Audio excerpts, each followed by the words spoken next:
ultimate bearing capacity of the soil.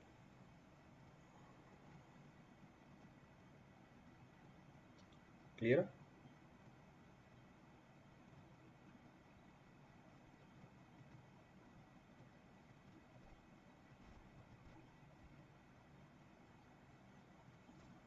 चलिए 1 ultimate bearing capacity. ठीक है, आगे बढ़ते हैं.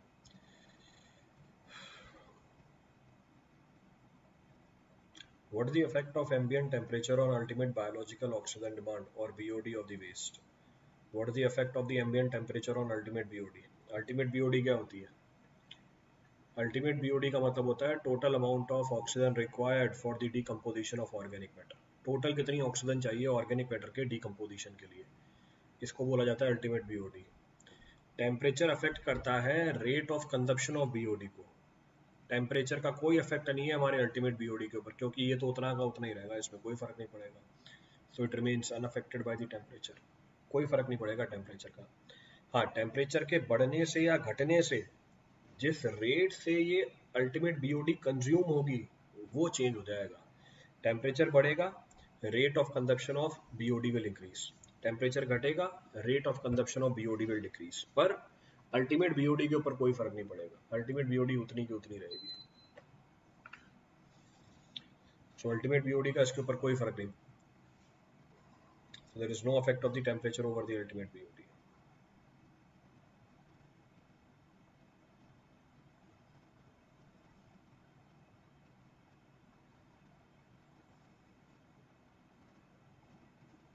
क्लियर है?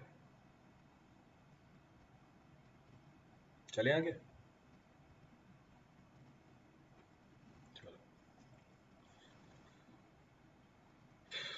आगे बढ़ते हैं. As per the recommended method by Indian standard, which of the following is not required as an input parameter for the concrete mix design? अच्छा, तो एज पर recommended method, जो भी recommended method है हमारा concrete mix design का, उसमें से कौन सा इनपुट पैरामीटर नहीं है? तो इनपुट पैरामीटर क्या क्या होती है? तो जो हमारी मिक्स डिज़ाइन है वो डिपेंड करती है कंप्रेसिव स्ट्रेंथ के ऊपर, वो डिपेंड करती है वर्केबिलिटी के ऊपर, सो डिपेंड्स अपॉन वर्केबिलिटी. वो डिपेंड करती है ड्यूरेबिलिटी के ऊपर, वो डिपेंड करती है maximum nominal size of aggregate के ऊपर, so depends upon maximum nominal size of aggregate. It depends upon grading and type of aggregate, तो वो डिपेंड करती है ग्रेडिंग और टाइप ऑफ एग्रीगेट के ऊपर, और वो डिपेंड कर जाती है क्वालिटी कंट्रोल के ऊपर. It depends upon quality control. अब ये सारे फैक्टर्स हैं जो कंक्रीट के मिक्स डिज़ाइन को कंट्रोल करता है. All these factors affects the mix design of concrete. अब जो फैक्टर्स कंट्रोल करते हैं वो मैंने लिख दिए हैं. वर्केबिलिटी कंट्रोल करती है, कैरेक्टरिस्टिक स्ट्रेंथ यानी कंप्रेसिव स्ट्रेंथ कंट्रोल करती है, then maximum size of the aggregate या maximum nominal size of aggregate control करता है. फाइनेस मॉडुलस का इसमें कोई रोल नहीं है. फाइनेस मॉडुलस तो क्या इंडिकेट करता है? फाइनेस मॉडुलस फाइनेस और कोर्सनेस ऑफ एग्रीगेट बताता है. कैसे? डायरेक्टली. जितनी ज़्यादा वैल्यू होगी फाइनेस मॉडुलस की उतनी ही ज़्यादा फाइनेस मॉडुलस होगी. जितनी ज़्यादा वैल्यू होगी पार्टिकल के साइज, यानी जितना कोर्स एग्रीगेट होगा उतनी ज़्यादा फाइनेस मॉडुलस होगी, जितना फाइन एग्रीगेट होगा उतनी कम फाइनेस मॉडुलस होगी. Laser will be the finance modulus. तो फाइनेस और कोर्सनेस बताती है हमें finance modulus. It is not use for the mix design. इसको मिक्स डिज़ाइन में यूज़ नहीं करते.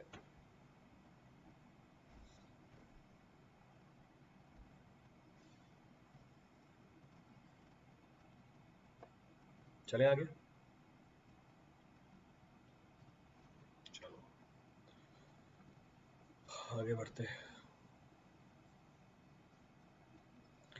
In a bubble tube used in surveying equipment, when the temperature rises, the length of the bubble. अच्छा, surveying का सवाल. सो bubble tube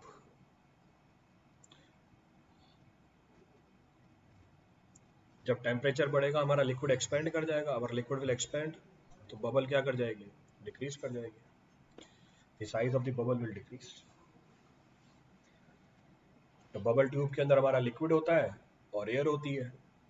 with increase in temperature the liquid expand, temperature बढ़ेगा liquid expand कर जाएगा, bubble की size reduce हो जाएगी, the size of the bubble decreases. इसलिए सेंसिटिविटी भी क्या हो जाती है, इसलिए सेंसिटिविटी भी डिक्रीज कर जाती है। सेंसिटिविटी टेम्परेचर के साथ बढ़ेगी, सेंसिटिविटी टेम्परेचर के साथ घटेगी, बढ़ेगी नहीं। टेम्परेचर बढ़ेगा सेंसिटिविटी कम हो जाएगी।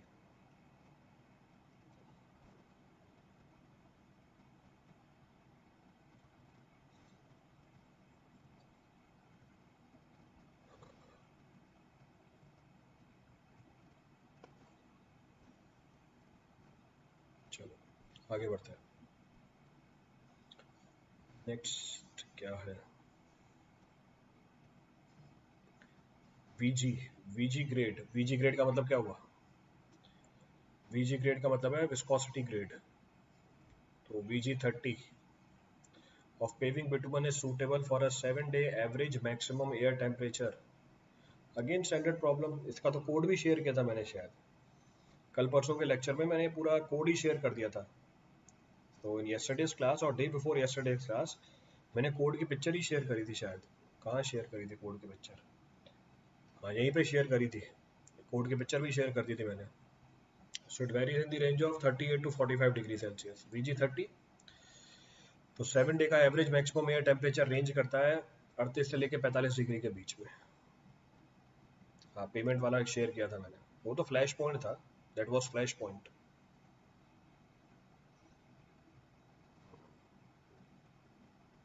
टू 20 वाला।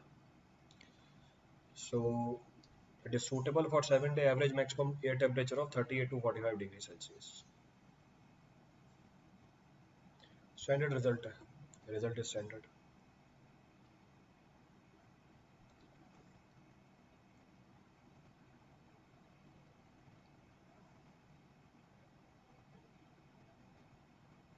चले आगे।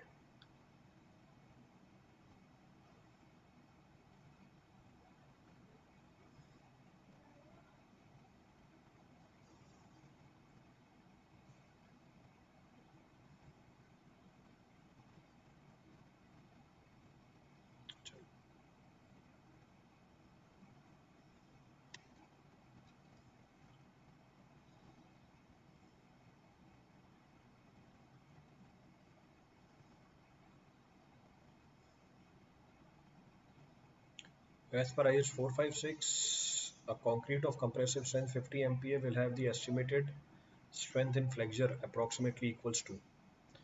फ्लेक्सर स्ट्रेंथ पूछ रहा है और आपको कैरेक्टरिस्टिक स्ट्रेंथ दे रखी है, तो flexure strength is equal to what, directly solve हो जाएगा ये तो। क्या है इसके अंदर, कैन बी फाउंड डायरेक्टली। तो फ्लेक्सर स्ट्रेंथ निकालनी है आपको 0.7 square root of F C K. तो 0.7 स्क्वायर रूट ऑफ 50, कैलकुलेट करो कितनी आ रही है, 50 का स्क्वायर रूट कितना है, मल्टीप्लाई कर दो 0.7 से, देखो कितनी वैल्यू आ रही है। सो 7, तो इसको अप्रॉक्सीमेटली 7 ले लो, 0.7 इंटू 7 49, 4.9 तो 5, so it comes out to be 5।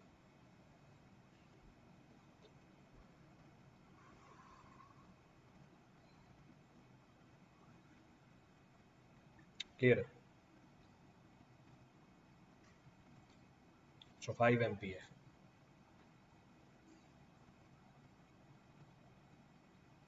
देखिए नेक्स्ट प्रॉब्लम क्या है।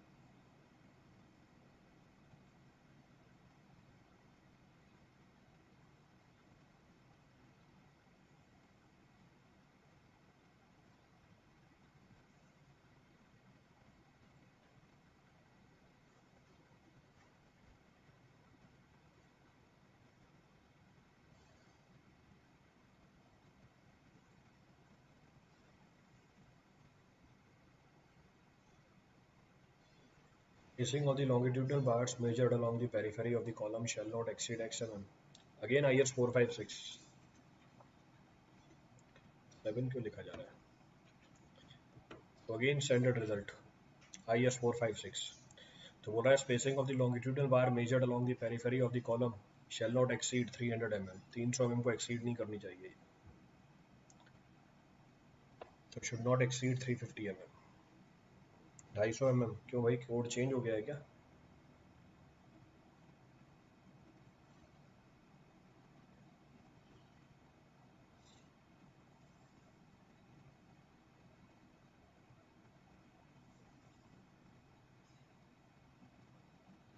So it should not be more than 300 mm.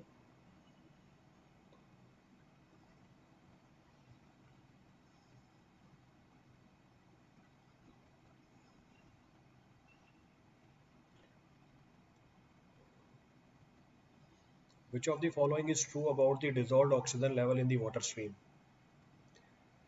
So which of the following is true about the dissolved oxygen level in water stream? ठीक है भैया, कौन सी बात सही है? It is maximum at around midnight.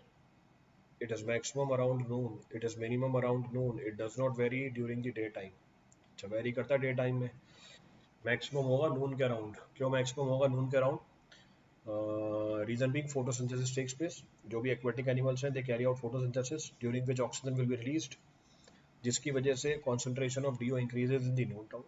तो नून टाइम के around हमारी डिजॉल्व ऑक्सीजन लेवल बढ़ जाती ड्यूरिंग फोटोसिंथेसिस।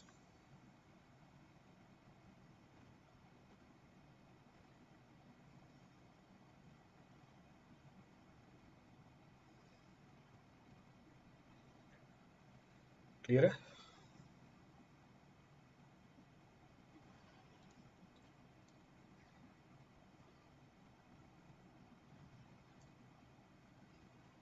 चलो, the design of the sewer is such that it attains, attend नहीं है, it attains self cleansing velocity at. Sewer की design ऐसी है कि उसमें सेल्फ क्लीनिंग वेलोसिटी डेवलप होनी चाहिए। Daily average rate of flow, maximum early, क्या सवाल है ये? Minimum early rate of flow sewer running 0.75 full. तो आपको सेल्फ क्लीनिंग वेलोसिटी अटेन करानी है कहाँ पर? मिनिमम आरली डिस्चार्ज पे। क्योंकि अगर हमने सेल्फ क्लीनिंग वेलोसिटी अटेन करा दी मिनिमम आरली डिस्चार्ज पे, इसका इम्पैक्ट क्या होगा? अगर हमने सेल्फ क्लीनिंग वेलोसिटी अटेन करा दी मिनिमम आरली डिस्चार्ज पे, इसका इम्पैक्ट क्या होगा? What is the impact of this?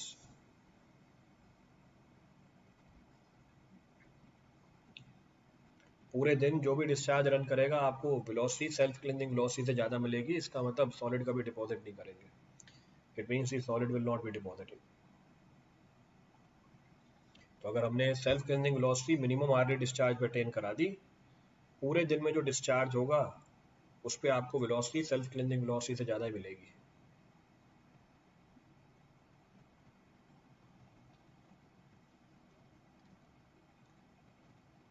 Clear है?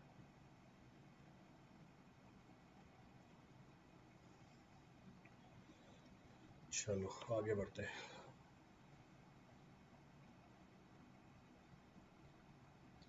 Minimum water content at which the soil just begin to crumble when rolled into a thread of 3 mm diameter. देखो क्या सवाल पूछा है। This is termed as what? Plastic limit. इसको plastic limit बोला जाता है। तो मिनिमम वाटर कंटेंट जिसमें सॉइल क्रम्बल करने लग जाए when rolled into a thread of 3 mm will be termed as plastic limit. Liquid limit क्या होती है? लिक्विड लिमिट वो लिमिट होती है minimum water content in which soil behaves like liquid or soil passes from plastic to liquid stage of consistency। ये हमारी liquid limit होती है। Shrinkage limit, minimum water content in which soil passes from solid to semi solid stage of consistency, इसको हम shrinkage limit बोल देते हैं। This is technically termed as shrinkage limit. Yield limit का कोई लेना देना ही नहीं है इससे। ये हमारे सॉन्ग का कंसेप्ट है, ये हमारे सॉइल के कंसेप्ट है। These are the concepts of soil, what is termed as plastic limit.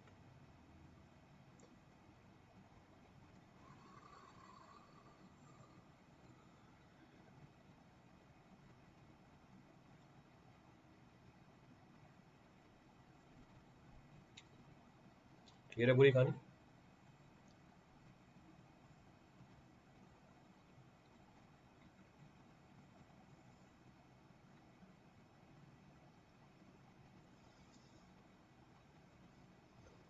चलो आगे बढ़ते हैं। A soft water should have hardness in milligram per liter.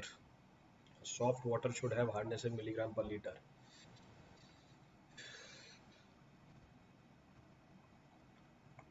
बोला सॉफ्ट वाटर की हार्डनेस कितनी होनी चाहिए, 0 से 50, तो less than 60 milligram per litre. So we know the range, range पता होती है 56 से 100, 101 से 200,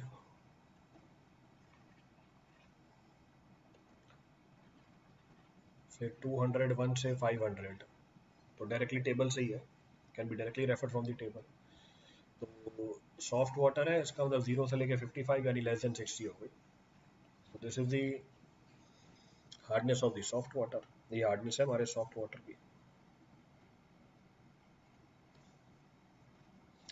सेल्फ क्लेंजिंग वेलोसिटी वो वेलोसिटी होती है जिसपे सॉलिड सेटल नहीं करता, और अगर सेटल कर जाता है तो रिमूव कर जाता है पाइप में से, इसको बोला जाता है सेल्फ क्लेंजिंग वेलोसिटी।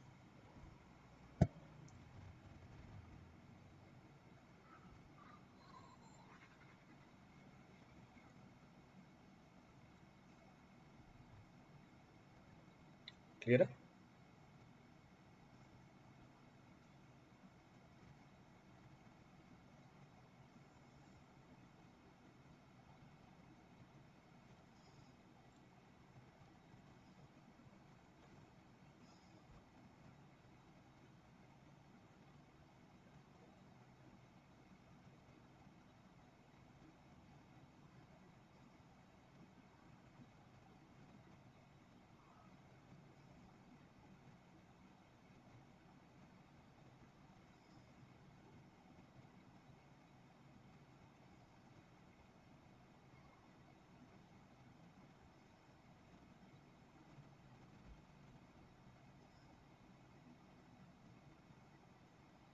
क्या पूछा हुआ है? Which of the following is not an advantage of shear box test? Not बोला है इसने, कौन सा एडवांटेज नहीं है?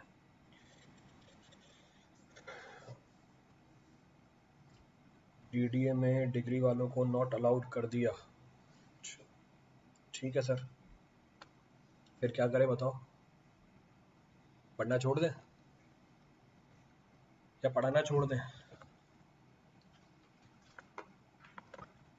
इंजीनियरिंग करी इसलिए थी कि डीडीए में सिलेक्शन होगा।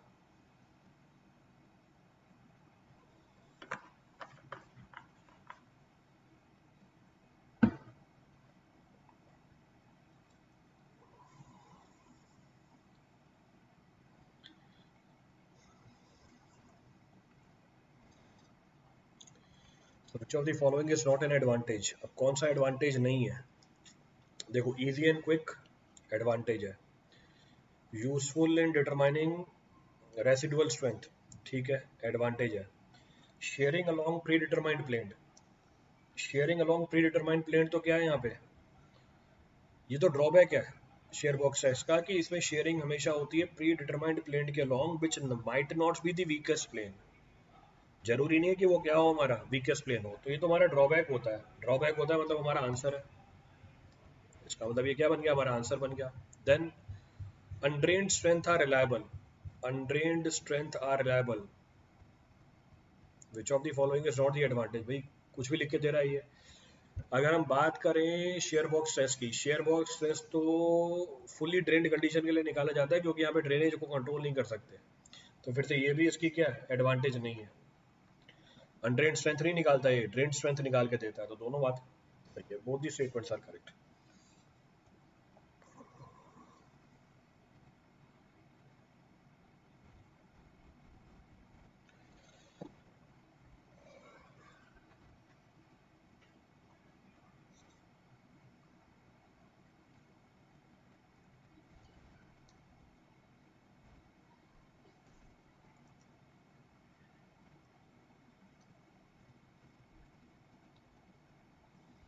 क्लियर है?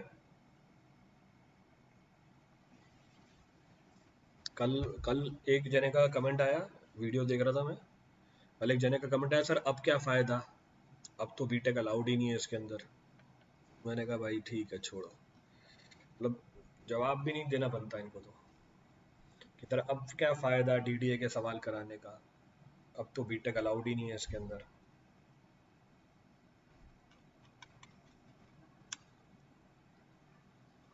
देखना मिलेगा आपको कमेंट एक किसी वीडियो के ऊपर।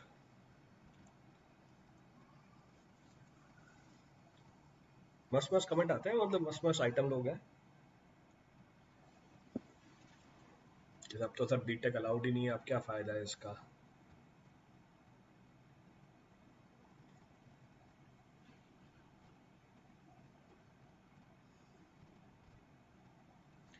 चलो आगे बढ़ते हैं।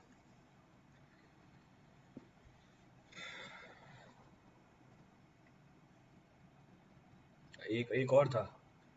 एक कोई फ्रस्ट्रेटेड इंसान था, पता नहीं किस बात की फ्रस्ट्रेशन थी। क्या कहते हैं, मतलब लेक्चर, ये फ्री लेक्चर चल रहा है उसके अंदर, अन अकेडमी अब डीडीए से भी कमाएगी। अरे भाई फ्री का लेक्चर चल रहा है, क्वेश्चन डिस्कस कर रहे हैं, सारी जानकारी आपको दी जा रही है, अब अन अकेडमी डीडीए से भी कमाएगी। मैंने कहा भाई अब ठीक है भाई, क्या ही बोले अब। तो एक काफ़ी फ्रस्ट्रेटेड लोग आते हैं।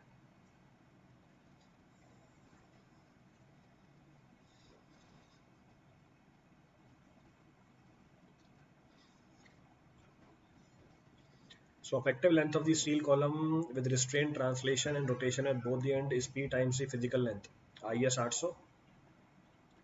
ये मेरे ख्याल से कल परसों भी आया था। ये मतलब पिछले वाले सेट में भी ये प्रॉब्लम थी।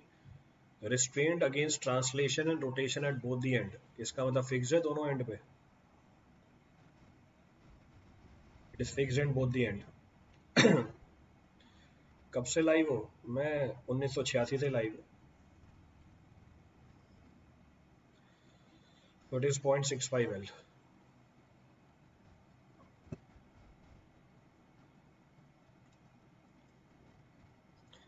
ये लास्ट ईयर में वाला जो प्रॉब्लम था उसमें भी थी।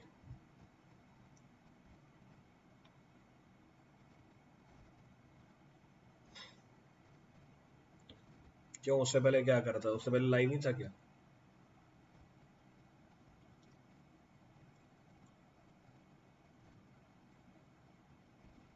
देखो आ गया सर, मोटिवेट मी। हो जाओ, मोटिवेट हो जाओ।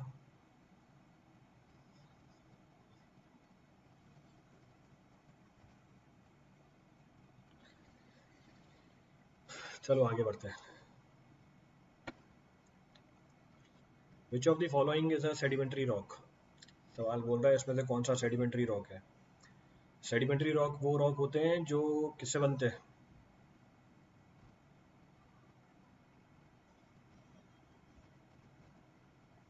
सेडिमेंट के डिपोजिशन से बनते हैं। हम्म, तो कौन कौन से sedimentary rock? Gypsum, quartz, pumice, granite. Gypsum हमारा सेडिमेंट्री रॉक है, so gypsum is the sedimentary rock, it falls in the category of the sedimentary rock। Granite और प्यूमाइस तो क्या है हमारे, ये हमारे इग्नियस रॉक है, these are igneous rock, this falls in the category of the igneous rock। और ये हमारा है metamorphic rock, so it falls in the category of the metamorphic rock. Clear? चलिए आगे।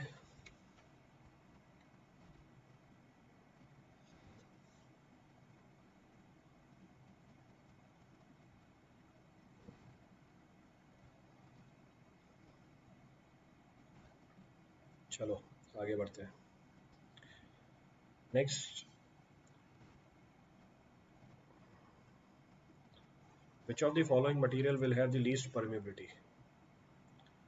So which of the following material will have the least permeability? सबसे कम permeability किसकी होती है भैया? क्ले की होती है।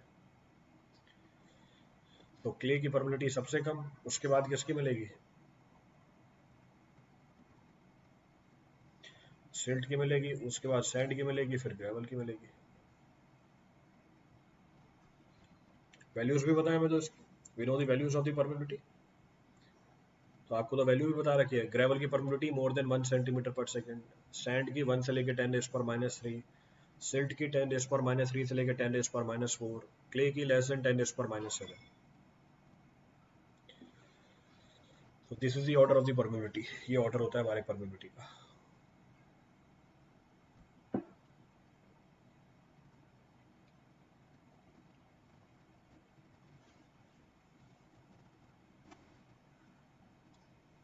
चलो आगे बढ़ते हैं।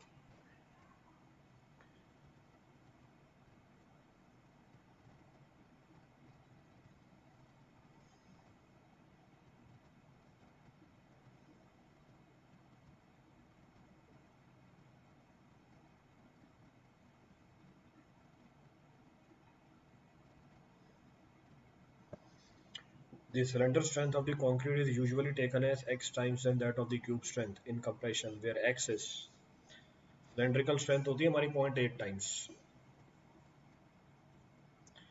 तो cylindrical strength is 0.8 टाइम्स, 0.85 नहीं होती भाई, 0.8 होती है।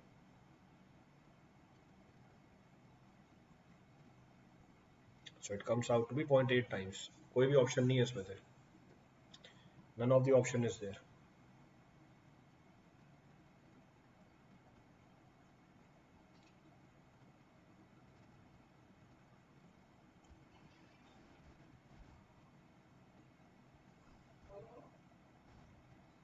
ऑप्शन में नहीं है, क्यों 0.75 क्यों नहीं किया फिर? ऑप्शन में नहीं हो तो फिर 0.75 क्यों नहीं किया?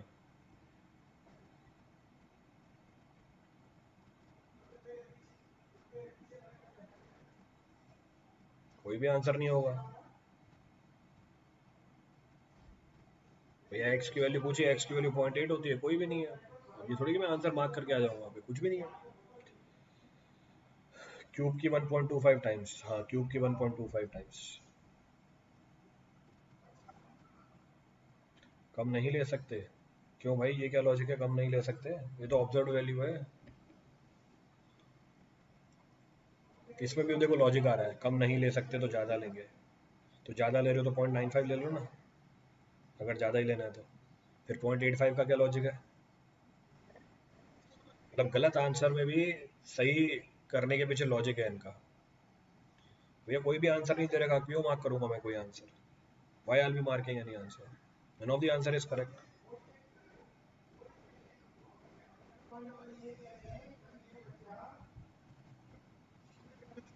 चलो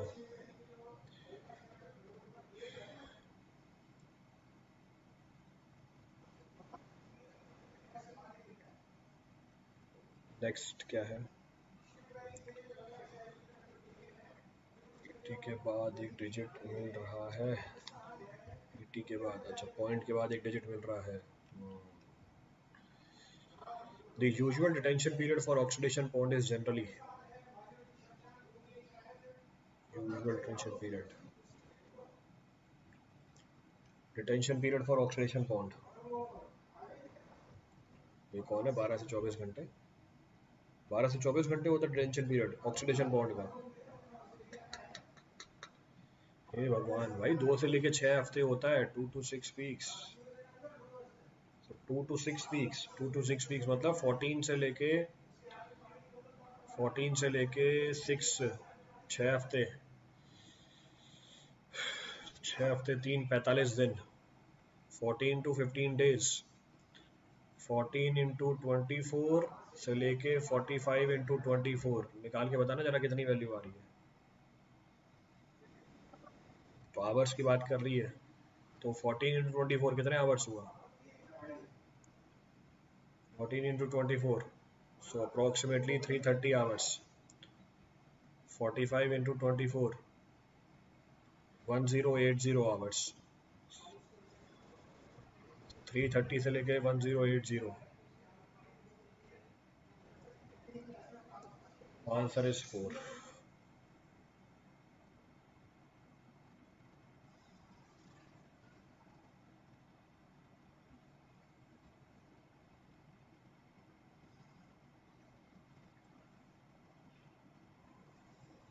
क्लियर है? और ऑक्सीडेशन पॉइंट डिटेंशन पीरियड होती है 2 से लेके 6 हफ्ते के बीच में, उसको आवर्स में कन्वर्ट करा दिया इसने।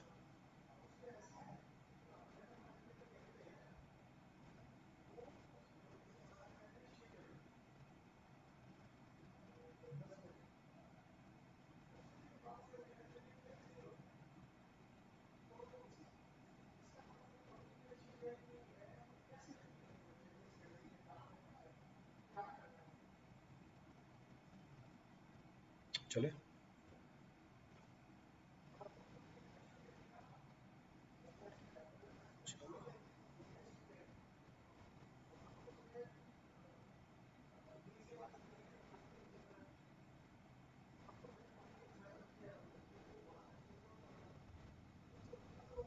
देखिए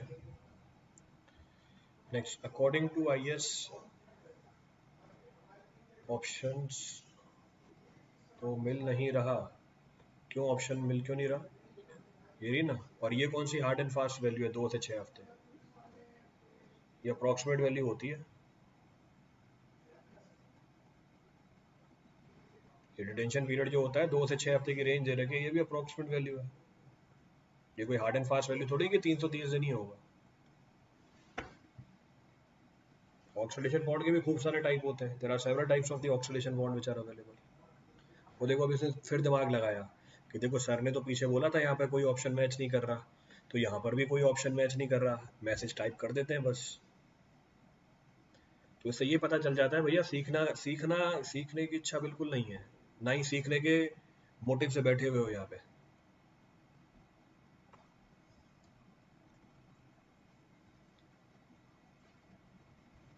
1% लोग हैं जो बस सीखने के लिए बैठे होते हैं, बाकी सब यूं ही बैठे हैं टाइम पास मजे करने के लिए।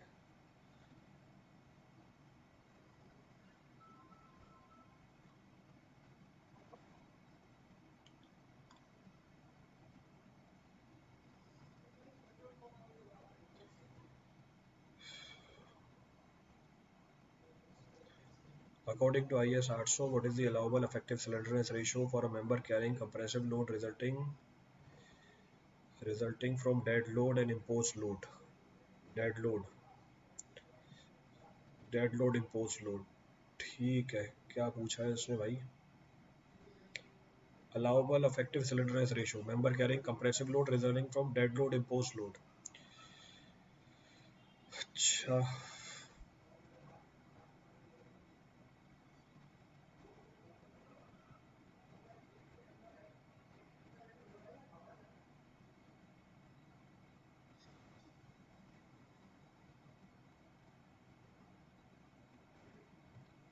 so it comes out to be how much? 180। मैंने बाकी सारे केसेस भी बताए थे कल वाले में, कल भी डिस्कशन करी थी हमने इसकी स्लेंडरनेस रेशियो की। yesterday also it was there। और सारे केसेस डिस्कस किए थे मैंने आपको। 5 केस होते हैं इसके अंदर, जरा 5 केसेस। वैल्यू वेरी करती है 180 से लेके 350 के बीच में।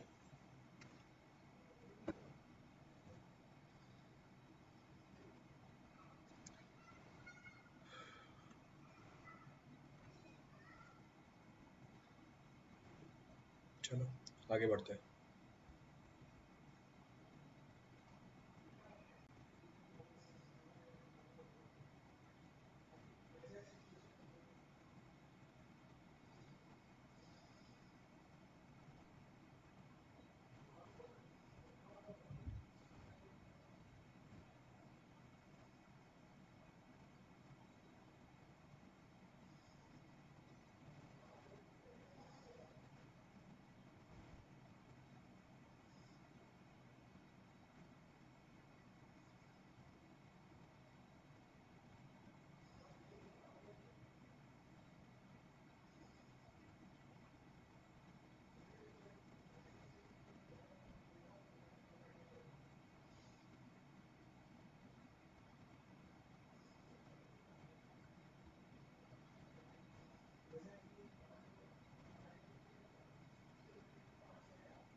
सवाल बोल रहा है while studying the consolidation of a soil mass the method of square root of time method is used primarily to determine।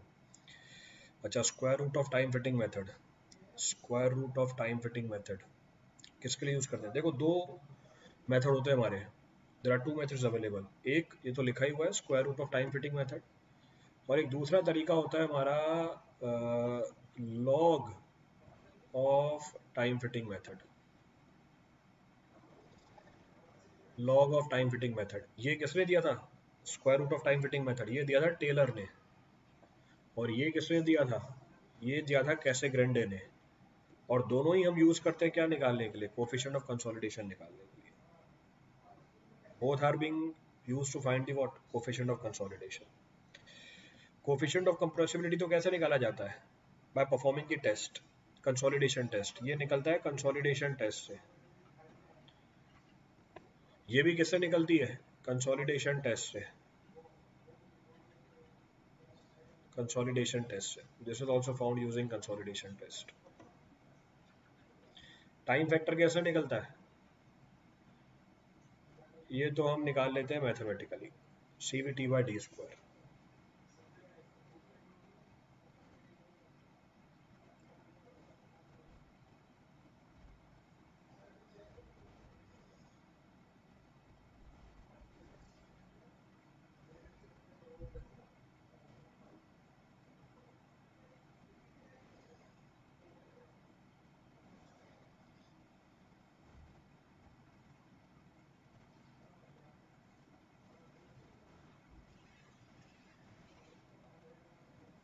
Clear है. चलो,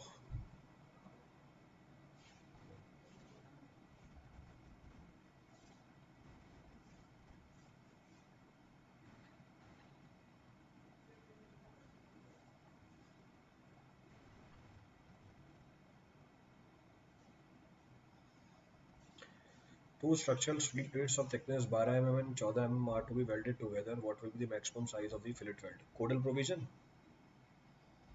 फिर से कोडल प्रोविजन है.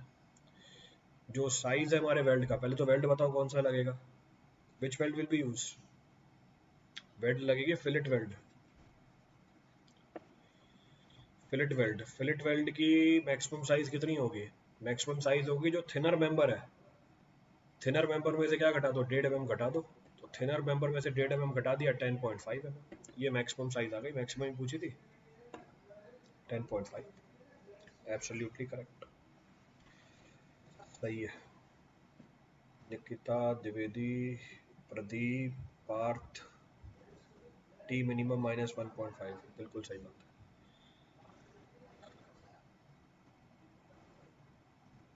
और यार तबीयत खराब हो गई क्या?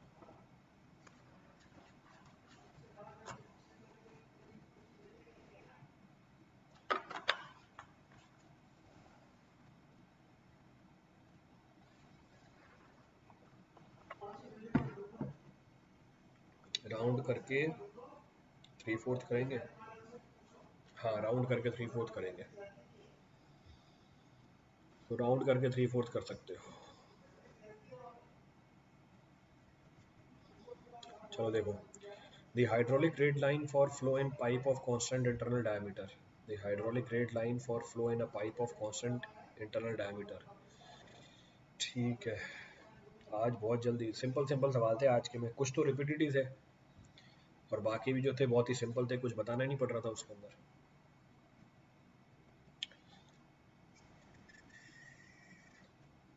So coincides with the physical center line of the pipe, is always above the center line of the pipeline, is always sloping down in the direction of flow, is always above the total energy line, hydraulic gradient line, diatomic plus pressure head. ठीक है,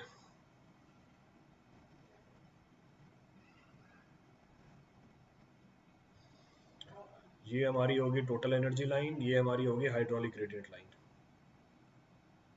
ठीक है, इसका मतलब क्या होगा, हमेशा sloping downward होगी. ये टोटल एनर्जी लाइन है और ये हमारी है हाइड्रोलिक ग्रेडियंट लाइन,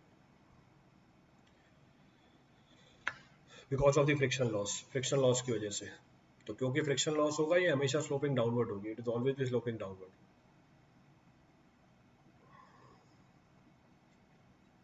क्लियर है. स्लोपिंग अप भी आ सकेगा, स्लोपिंग अप भी आ सकेगा. क्या हुआ भाई, किसके लिए बोल रहे हो, कोई डाउट है क्या इसमें. स्लोपिंग अप नहीं हो सकता क्योंकि head loss due to friction है.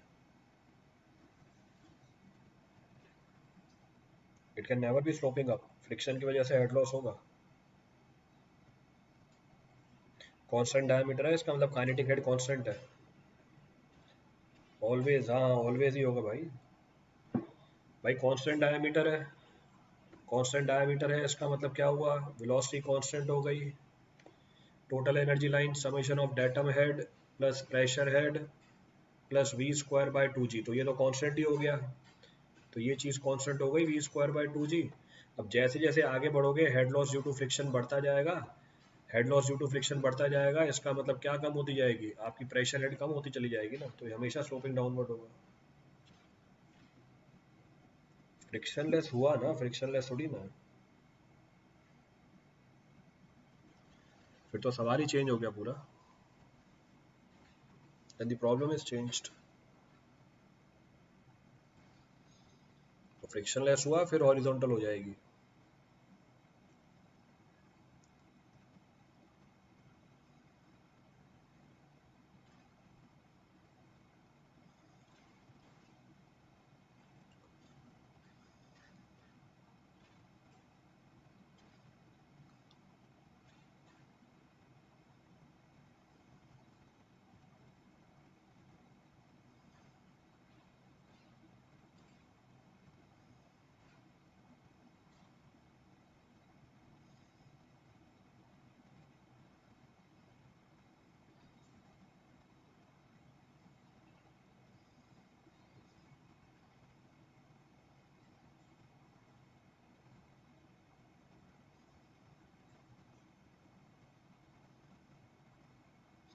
क्लियर है?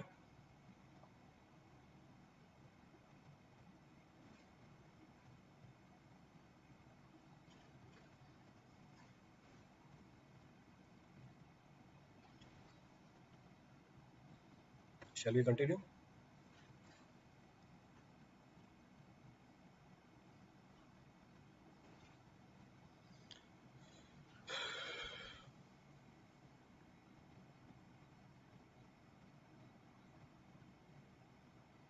देखो नेक्स्ट प्रॉब्लम क्या है।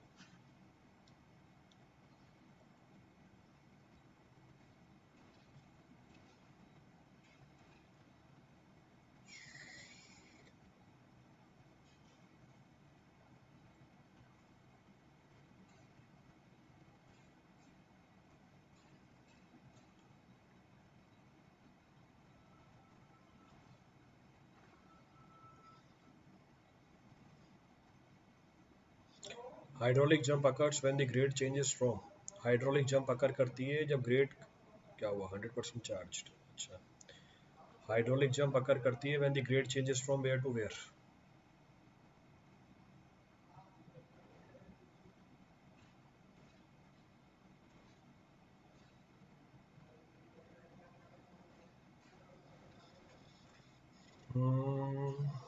हाइड्रोलिक जंप अकर करती है, अच्छा किस प्रोफाइल में अकर करती है हाइड्रोलिक जंप, मेरे को प्रोफाइल बतानी है। इन which profile the hydraulic jump occurs, पहले तो प्रोफाइल बताओ, ये जो जो फोर आंसर दे रहे हैं ना, तो जो जो फोर आंसर दे रहे हैं जरा बताना। हाइड्रोलिक जंप कब अकर करती है, सुपर क्रिटिकल टू सब क्रिटिकल फ्लो, प्रोफाइल बताओ प्रोफाइल।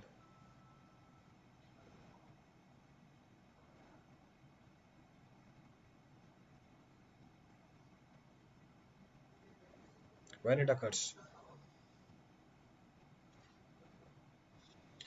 S1 में अकर करती है या M3 में अकर करती है, तो यही दो कंडीशन है जिसमें अकर कर जाती है हमारी हाइड्रोलिक जंप। इसका मतलब जब स्टीप से कहाँ जाओ, माइल्ड जाओ, जब स्टीप टू माइल्ड जाते हैं तब हमें हाइड्रोलिक जंप मिलती है, when the hydraulic jump is being ऑब्स्ड।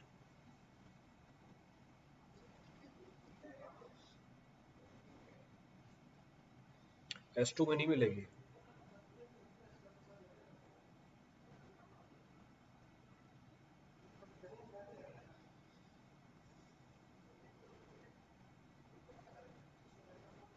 CDL cross होना चाहिए।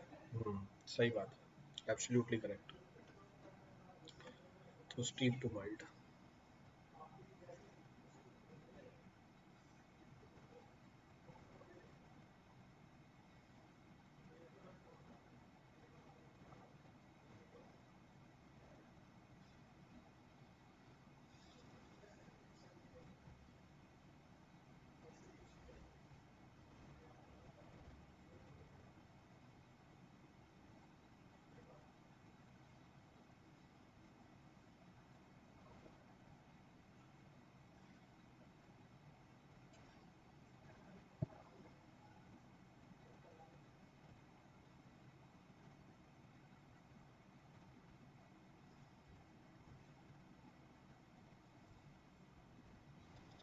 Which of the following tests on the workability of the concrete is made suitable for measuring the workability of the roller compacted concrete RCC? ये सवाल भी पहले ही आया था ना, ये प्रॉब्लम भी आई थी मेरे ख्याल से, रोलर कॉम्पैक्टेड कंक्रीट का ये प्रॉब्लम भी कहीं ना कहीं देखा था हमने। ये टर्म मैंने एक्सप्लेन की हुई है, रोलर कॉम्पैक्टेड कंक्रीट।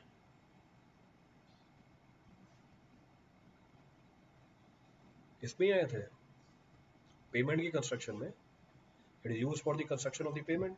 जो हमारी कंक्रीट की पेमेंट होती है, रिजिड पेमेंट होती है, उसको बनाने के लिए यूज करते हैं इस कंक्रीट को, बिकॉज ऑफ लो वर्किबिलिटी। तो रोलर कॉम्पैक्टेड है, इसका मतलब क्या हुआ, वर्किबिलिटी बहुत ही कम है। स्लम्प वैल्यू पूछा था, कहीं ना कहीं डिस्कस किया था, इतना ध्यान आ रहा है मेरे को। तो इसकी वर्किबिलिटी बहुत ही कम होती है। अगर वर्किबिलिटी लो टू वेरी लो हो, कौन सा टेस्ट काम करता है इसमें, मैराथन में आया था। वर्किबिलिटी लो टू वेरी लो हो, कौन सा टेस्ट यूज करते हैं इसमें, workability is low to very low. The test which is suitable to be used is VB test. तो VB consistometer test. तो slump flow test medium to high, compaction factor test low to medium, low to medium. This is low to very low. So low to very low. Kelly ball test. This is also medium to high. Roller का use बताया था dam में, airfield में।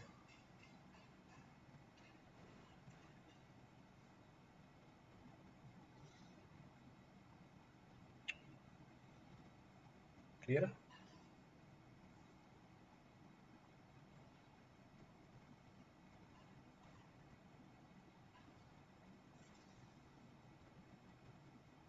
चलो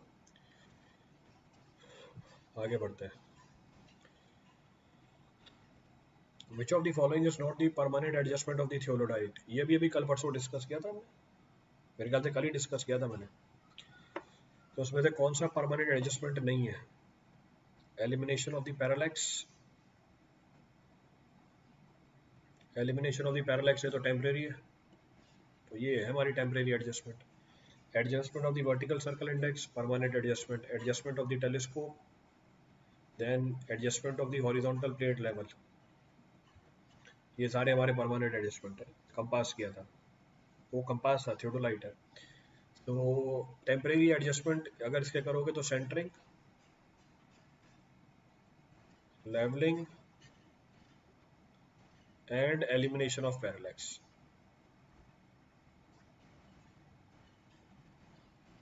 elimination of parallax ये temporary adjustment होता है। These are temporary adjustment. तो ए इज द आंसर।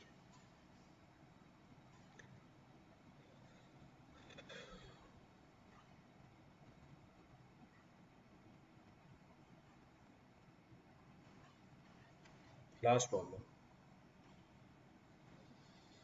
देखो भैया, according to Coulomb's wedge theory the active pressure slides the wedge. अच्छा, slides the wedge, Coulomb's wedge theory है। तो according to this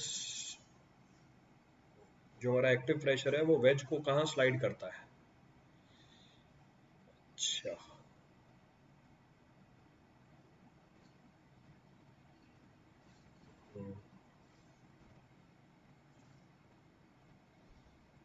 according to Coulomb wedge theory active pressure slides the veg.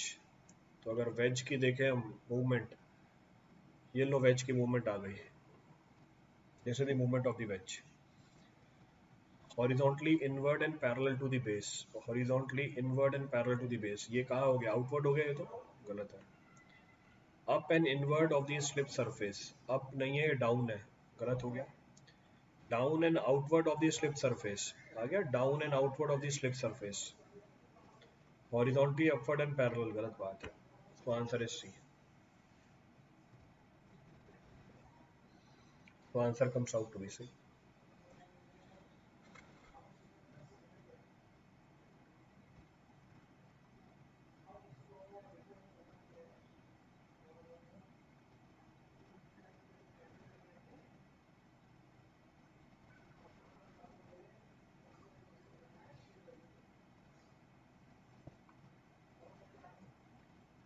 Clear है?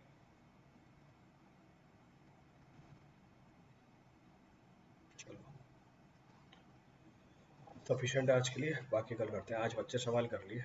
Today we have discuss 25 problems.